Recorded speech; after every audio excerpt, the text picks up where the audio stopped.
छत्रपती शिवाजी महाराज की सद्गुरु गंगागिरी महाराज की जय भवानी।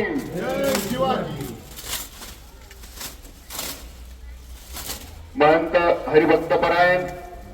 श्री रामगिरीजी महाराज यांच्या हस्ते विधान परिषदेचे संपन्न होत आहे।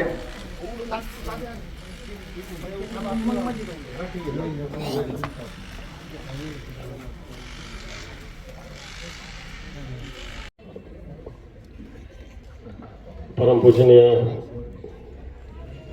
गंगागिरीजी महाराज, परमपूजनीय नारायणगिरीजी महाराज यांना नतमस्तक होऊन आज ज्यांच्या शुभ हस्ते या विश्रांती गृहाचं लोकार्पण होत आहे ते आदरणीय महंत गुरुवर्य रामगिरीजी महाराज,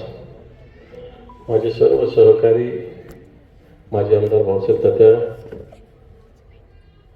शिवसेनेचे ज्येष्ठ नेते ॲडव्होकेट रोठे पाटील साहेब, उपजिल्हा प्रमुख संजय पाटील, अविनाश पाटील, नगराध्यक्षा परदेशीताई, ज्येष्ठ नेते अन्नदातेताई, तहसीलदार साहेब, तालुका प्रमुख बंडू वाणी, प्रकाश चव्हाण, उपस्थित सर्व मान्यवर, माता भगिनी, बांधवांनो, आता भाषण करण्याची काही आवश्यकता आहे असं मला वाटत नाही, परंतु बऱ्याच दिवसापासून याचं लोकार्पण थांबलेलं होतं आणि आता तू जास्त सांगितलं रात्री बेरात्री, महाराज कशाला रात्री बेरात्री ते आपल्यासारख्याला म्हणणं ठीक आहे, पण बरोबर एक महाराजांना एक कधी कधी कार्यक्रम असतात, इकडं तिकडं जायचं असतं, मग बेटावर जावं लागतं किंवा मग याच्या त्याच्या घरी थांबावं लागतं, तशा आपल्या हक्काचं विश्रांती कक्षेचा असावा त्या हेतूनं माझ्याकडे खरं सांगायचं तर साबेरबाईला हे सांगितलं होतं। त्यावेळेस साबेरबाई माझ्याकडे आले होते आणि असं सांगितलं होतं, तर महाराजांचं म्हणल्यावर कोण नाही म्हणायचं काही प्रश्नच येत नाही। मी खरं तर नगरपालिकेचाही आभार मानतो की त्यांनी जागा या सगळ्या उत्तर शिल्पाताई नगराध्यक्ष असतानाच हो शिवसेना आधी बसून पण शिल्पाताईने सांगितल्याशिवाय थोडी ते सही करणार, त्यांनी सांगितलं होतं का स्वतःच्या मनात थोडी सही करू शकतात आणि म्हणून त्यावेळेस ही जागा सुद्धा योग्य कामासाठी तर ओपन स्पेस अशाच पडलेल्या असतात आपल्या, कुठं काय तिथे काय होतं, हॉल सुद्धा बरेच नगरपालिका बांधते, तिथं काय होतं कोणाला माहिती नसतं, पण ते चांगल्या कामासाठी। पण महाराज मला वाटतं याला हे सुसज्ज अजून झालेलं नाही असं माझं मत आहे, याला आणखी सुसज्ज आपण करू, पूर्ण समोर फ्लोरिंग असेल, आतमध्ये सुद्धा महाराजांच्या हातात फक्त बटन असलं पाहिजे अशी स्थिती आपल्याला निर्माण करावं लागेल, कारण विश्रांती घ्यायला खऱ्या अर्थानं सगळ्या व्यवस्थेची आवश्यकता असते, ती सुद्धा निश्चित आपण पूर्णच्या पूर्ण विश्रांती आज, कारण खूप दिवसानं याला मुहूर्त लागत नव्हता। मधल्या काळात आता सगळी आपली पण गडबड झाली, साबेरबाई आपल्याबरोबर राहिले नाही, तिकडे गेले, मग आपला समन्वय कमी जास्त झाला, परंतु मला वाटतं या कामात महाराज आपले सगळ्यांचे